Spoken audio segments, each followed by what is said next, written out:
어느 날 상담실에 찾아오신 어머니 한 분이 계셨습니다. 눈가에 주름이 가득하지만 표정만은 어딘지 모르게 머쓱하고 씁쓸해 보였지요. 선생님, 나쁜 말 좀 해주세요. 제가 그걸 받을 만해서요. 그분의 첫 마디였습니다. 무슨 일이 있었냐고 조심스레 묻자 결혼한 아들 이야기를 꺼내셨습니다. 아들이 몇 달 전 결혼을 했답니다. 오랜만에 큰 잔치를 치른 기분에 친척들한테 받은 축의금을 그냥 놔둘 수가 없었다고요. 그래서 며느리에게 조심스레 물었답니다. 네가 받은 축의금 중 우리 친척들한테 받은 건 내가 좀 챙겨야 하지 않겠니?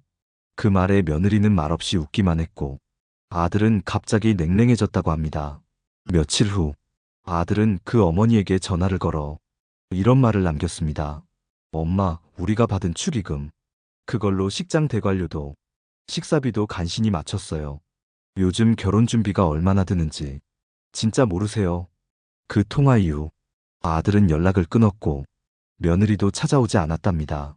그 어머니는 마지막에 이런 말을 남기고 돌아가셨습니다. 저는 그냥 옛날처럼 생각했을 뿐인데요. 정말 그게 그렇게 큰 잘못인가요? 여러분은 어떻게 생각하시나요?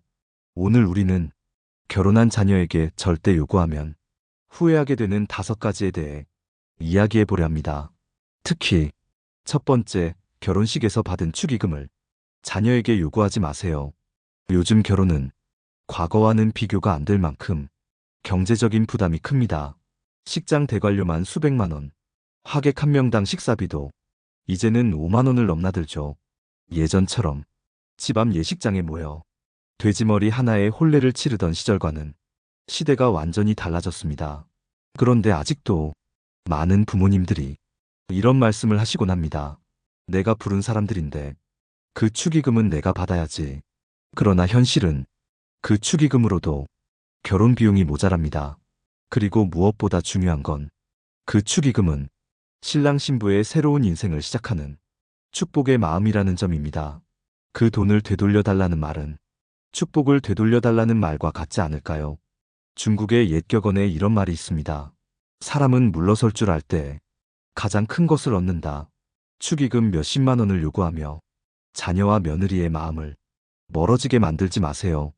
이 방송을 보고 계신 여러분, 혹시 자녀가 결혼을 앞두고 있다면 이 말을 꼭 기억해 주세요. 당신의 자녀는 이제 스스로 가정을 꾸리는 어른입니다. 그들의 첫 출발에 빛 대신 사랑을 남겨주세요. 둘째, 자녀의 결혼식에 당신의 친구들을 무리하게 초대하지 마세요. 이 말을 듣고 조금 서운한 마음이 드셨을 수도 있겠습니다. 하지만 오늘은 그 서운함보다는 자녀의 입장을 단 한 번이라도 생각해 보셨으면 좋겠습니다. 상담실을 찾은 또 다른 어머니의 이야기입니다. 그녀는 아들 결혼식 날 친목 모임에서 함께 활동하던 이웃 어르신들을 무려 30명 넘게 초대하셨습니다. 자녀는 난감했지만 어머니의 체면도 생각해 모두 자리에 앉힐 수 있도록 애써 배려했지요. 그런데 결혼식이 끝난 후 아들의 표정이 어두워졌습니다. 엄마, 우리가 하객 한 명당 식사비를 6만 원씩 내요. 축의금도 안 내신 분들이 계신데 그건 우리가 부담하는 거잖아요. 이 말에 어머니는 당황하며 너무 따지지 말아라. 결혼식이 체면인데 손님은 많은 게 좋은 거지. 이렇게 말했지만 그 뒤로 자녀는 집안 모임에도 얼굴을 잘 비추지 않았습니다. 결혼은 단지 한날의 행사가 아닙니다. 두 사람이 새로이 삶을 꾸리는 첫 번째 시작이자 경제적인 출발점이기도 합니다. 그 출발점에서 불필요한 지출이나 불청객 같은 부담이 끼어들면 그들의 시작은 삐걱거리기 마련입니다. 한 신랑의 고백이 기억납니다. 결혼식이 끝나고 나니까 통장에 남은 돈이 3만 원이더라고요. 그 많은 손님은 있었는데 남은 건 빚뿐이었어요. 자녀의 결혼식은 부모의 잔치가 아니라 그들만의 인생을 여는 문입니다. 부모의 체면이나 관계 유지 때문에 억지로 채운 하객이 그 문을 무겁게 닫아버리게 해서는 안 됩니다. 이럴 때 떠오르는 말이 하나 있습니다. 자식의 인생에 부모는 그림자가 되어야지 벽이 되어선 안 된다. 그림자는 따뜻하게 감싸줄 뿐 앞을 막지 않습니다. 혹시 자녀의 결혼을 앞두고 있다면 정말 축하해주고 싶은 분만, 정말 그 자리를 빛내줄 분만 한두 분만 조용히 초대하세요. 결혼식은 얼마나 많은 사람을 불렀느냐가 아니라 얼마나 진심이 오갔는지가 진정한 의미입니다. 부모의 욕심이 자녀의 첫 출발을 무겁게 하지 않도록 지금 이 순간 한 번 더 생각해 보세요. 셋째, 결혼하는 자녀에게 집 마련을 대신해달라고 요구하지 마세요. 이제 결혼도 하니 앞으로 엄마 아빠 집 대신 우리 둘 챙겨야지. 아파트 하나 있으면 우리 노후는 걱정 없잖니. 이런 말 혹시 한 번쯤은 입에 담아보신 적 있으신가요? 상담을 오신 아버지 한 분은 막 결혼한 아들에게 이런 부탁을 하셨습니다. 내가 너 키우느라 집도 못 사고 살았다. 너는 직장도 좋고 신용도 괜찮다니 우리 명의로 아파트 하나만 사주면 좋겠다. 아들은 아무 말 없이 고개를 끄덕였다고 합니다. 그리고 몇 달 후 이 부부는 전세에서 조용한 신축 아파트로 이사하게 되었죠. 처음엔 기뻤습니다. 마치 오랜 기다림 끝에 노후가 약속된 듯한 기분이었죠. 하지만 그 행복은 채 한 해도 가지 않았습니다. 아들은 직장에서 야근이 잦아졌고 며느리는 집에 거의 오지 않았습니다. 명절에도 얼굴 보기 어려워졌고 전화도 점점 줄어들었습니다. 결국 어느 날 며느리의 문자 한 통이 왔습니다. 죄송하지만 앞으로는 저희 일에 간섭하지 말아주셨으면 좋겠습니다. 그리고 그날 이후 아들과도 연락이 끊겼다고 말했습니다. 부모님의 요구가 결혼한 자녀에게는 때로는 짐이 됩니다. 그 짐이 커질수록 부모님을 향한 마음은 조금씩 멀어질 수밖에 없습니다. 자녀는 부모의 노후를 책임져야 할 의무가 있는 존재가 아닙니다. 그들은 이제 각자의 삶을 꾸려나가야 할 독립된 어른들입니다. 물론 노후가 불안한 마음 충분히 이해합니다. 그러나 그것을 자녀의 결혼과 동시에 떠넘기는 순간 그 결혼은 시작부터 무너질 수 있습니다. 철학자 소크라테스는 이런 말을 남겼습니다. 가장 훌륭한 자식은 부모를 위해 희생하는 사람이 아니라 자신의 가정을 스스로 지키는 사람이다. 자녀가 자신의 배우자와 가정을 책임지고 지켜나갈 수 있도록 부모는 한 발짝 물러나 응원해주는 것이 진짜 사랑 아닐까요? 엄마 아빠가 내 인생의 짐이 되지 않도록 항상 조심할게. 이 말 한마디가 자녀의 삶에 얼마나 큰 울림이 되는지 다시 한번 기억해 주시길 바랍니다. 넷째, 자녀의 결혼식에 형제자매나 친척과 비교하며 도움을 강요하지 마세요. 너 이모는 조카 결혼할 때 100만 원 보탰다더라. 내 외삼촌은 아들 결혼식 때 혼수 절반은 대신해줬다. 그 집은 사위한테 차도 뽑아줬다더라. 이처럼 자녀 앞에서 다른 가족의 예를 들며 도움을 기대하는 말들 무심코 내뱉지만 자녀에겐 그 자체로 큰 상처가 됩니다. 며느리의 눈빛이 서서히 식어가는 걸 알면서도 우리도 체면은 세워야 하지 않겠니? 당신 사촌도 혼수 도와줬다는데 이런 말을 꺼내는 부모들이 있습니다. 실제로 상담을 왔던 한 신부의 어머니는 딸에게 계속해서 사돈댁에서 뭘 해주냐고 물었습니다. 신랑 어머니는 혼수 안 해오시나? 집도 없는데 뭐라도 해줘야 하지 않니? 그 말에 딸은 결국 결혼 전날 밤 울음을 터뜨렸고 신랑에게 우리 그냥 혼인신고만 하고 살면 안 될까? 라고 말했답니다. 결혼은 둘만의 약속이지만 양가의 기대와 관섭이 쌓이면 그 약속은 쉽게 무너집니다. 부모가 자녀에게 기대하는 도움은 사랑의 이름으로 포장되지만 그 안에는 비교심과 체면, 그리고 이기심이 섞여 있는 경우가 많습니다. 조선 후기 실학자 정약용은 사람은 남과 비교하기 시작하면 가장 소중한 것을 잃는다 고 말했습니다. 자녀의 결혼을 남의 집과 비교하지 마세요. 형제나 친척이 도와준 건 그들의 상황과 마음에서 나온 것이고 우리 자녀는 우리 자녀의 삶의 속도로 자신의 삶을 꾸려가야 합니다. 도움을 주지 않는다고 사랑이 없는 것도 아니고 형편이 넉넉하지 않다고 정이 없는 것도 아닙니다. 결혼식은 누가 뭘 더 해줬는지를 따지는 자리가 아닙니다. 누가 더 진심을 담았는지를 느끼는 자리입니다. 자녀가 평생 고개 들고 살아갈 수 있도록 비교 대신 지지, 강요 대신 믿음을 주세요. 지금 자녀가 겪는 인생의 큰 변화 속에서 부모의 말 한마디는 버팀목이 될 수도 있고 상처가 될 수도 있습니다. 오늘 저녁 식탁에서 자녀에게 묻기보다는 이렇게 말해보는 건 어떨까요? 우리 딸아, 우리 아들아, 형편은 못 도와줘도 마음만은 가장 따뜻하게 보내줄게. 그 한마디면 자녀는 평생 부모의 사랑을 가슴에 품고 살아갈 수 있을 것입니다. 다섯째, 자녀의 배우자 선택에 간섭하거나 감정적인 태도를 보이지 마세요. 결혼은 자녀가 인생에서 스스로 내리는 가장 중요한 결정 중 하나입니다.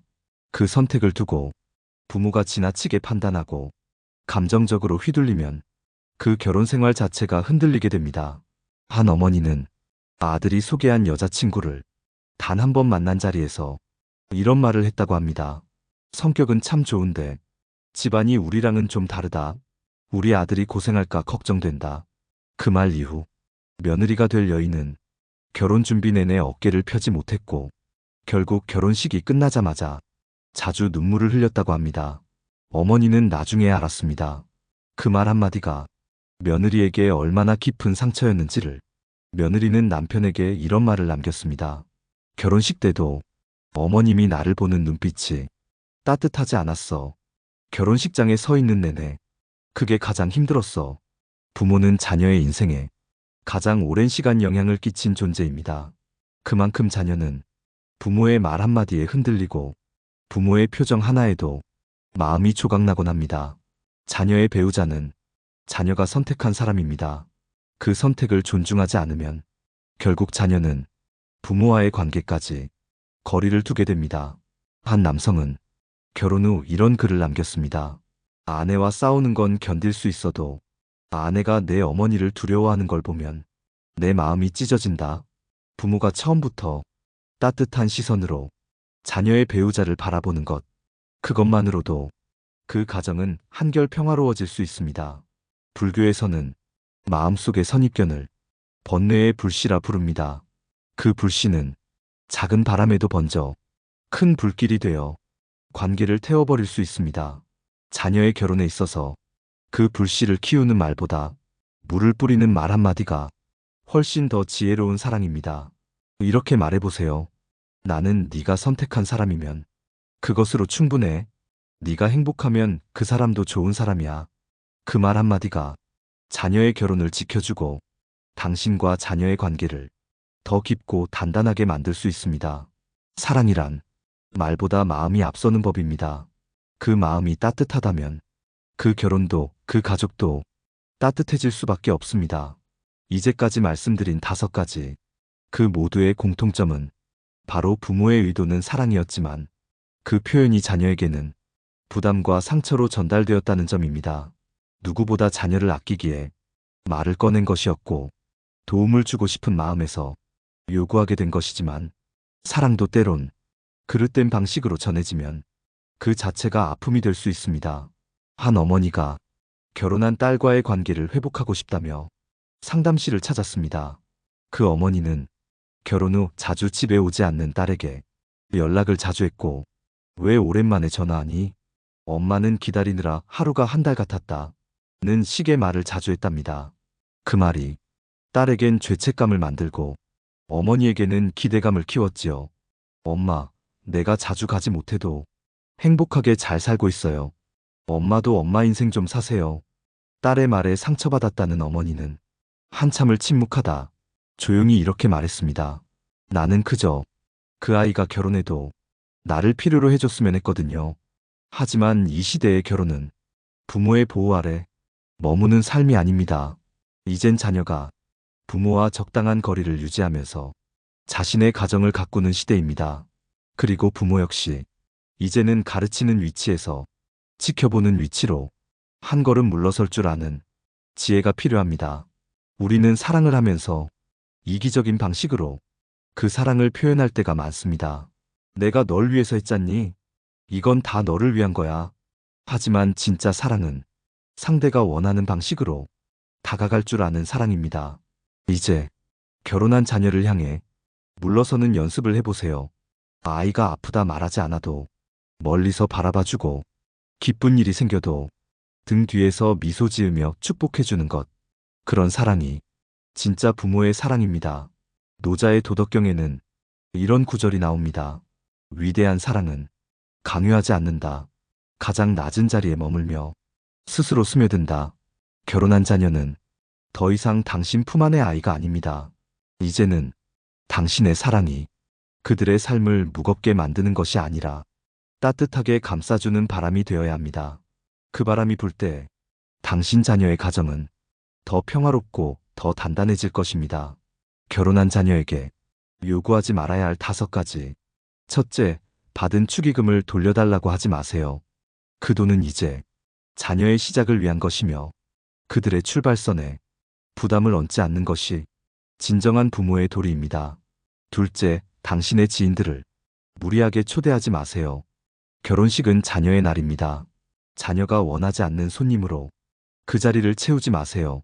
셋째, 집 마련을 대신해달라는 요구는 자녀의 어깨에 평생 내려앉을 짐이 됩니다. 부모의 불안보다 자녀의 평온한 시작이 더 중요할 때도 있습니다. 넷째, 친척이나 이웃과 비교하며 도움을 강요하지 마세요. 사랑의 모양은 집집마다 다릅니다. 우리 아이의 삶은 우리 집만의 속도로 흘러야 합니다. 다섯째, 배우자 선택에 감정적인 평가를 하지 마세요. 당신의 말 한마디가 자녀의 결혼 생활 전체를 흔들 수 있다는 사실을 기억해 주세요. 이 5가지를 지키는 것이 어쩌면 자녀의 인생을 조용히 응원하는 가장 지혜로운 방식일지도 모릅니다. 많은 부모들이 말하지는 않지만 마음속엔 외로움이 있습니다. 이젠 아이가 내게 전화도 안 하고 멀어진 것 같아. 하지만 그 거리감은 자녀가 변해서가 아니라 당신의 방식이 그들의 삶에 너무 깊숙이 스며들었기 때문일 수 있습니다. 이제는 멀찍이 한 발 물러나 그들의 인생을 바라보는 연습을 해보세요. 혼자서 밥을 차려 먹고 혼자서 전등을 갈아 끼우는 일상이 불편할 수 있지만 그 외로움의 자리를 자녀의 평화를 위한 기도로 바꿔보면 어떨까요? 결혼이란 부모에게서 독립하여 새로운 삶을 짓는 일입니다. 그 삶을 방해하지 않는 것만으로도 당신은 훌륭한 부모입니다. 이 방송을 들으시는 모든 부모님께 말씀드리고 싶습니다. 아이의 결혼식 날, 당신의 역할은 무대 위 주인공이 아니라 뒤에서 조용히 박수치는 따뜻한 관객이 되는 일입니다. 그렇게 응원할 때 당신 자녀의 삶은 당신이 줄 수 있는 가장 큰 사랑을 받게 됩니다. 방송을 마치기 전에 부탁드리고 싶은 게 있습니다. 혹시 이 방송을 들으시며 마음 한 구석이 뜨끔하셨다면 그건 당신이 아직 자녀를 진심으로 사랑하고 있다는 증거입니다. 그 사랑이 무거운 짐이 아니라 따뜻한 바람이 될 수 있도록 이 방송이 작은 도움이 되었기를 바랍니다. 오늘 이야기 마음에 남으셨다면 댓글로 당신의 생각을 나눠주세요. 좋아요와 구독도 함께 해주시면 앞으로 더 많은 이야기를 진심으로 전해드릴 수 있습니다. 당신의 자녀가 평안한 삶을 살길 바라는 그 마음에 저도 함께 응원하겠습니다.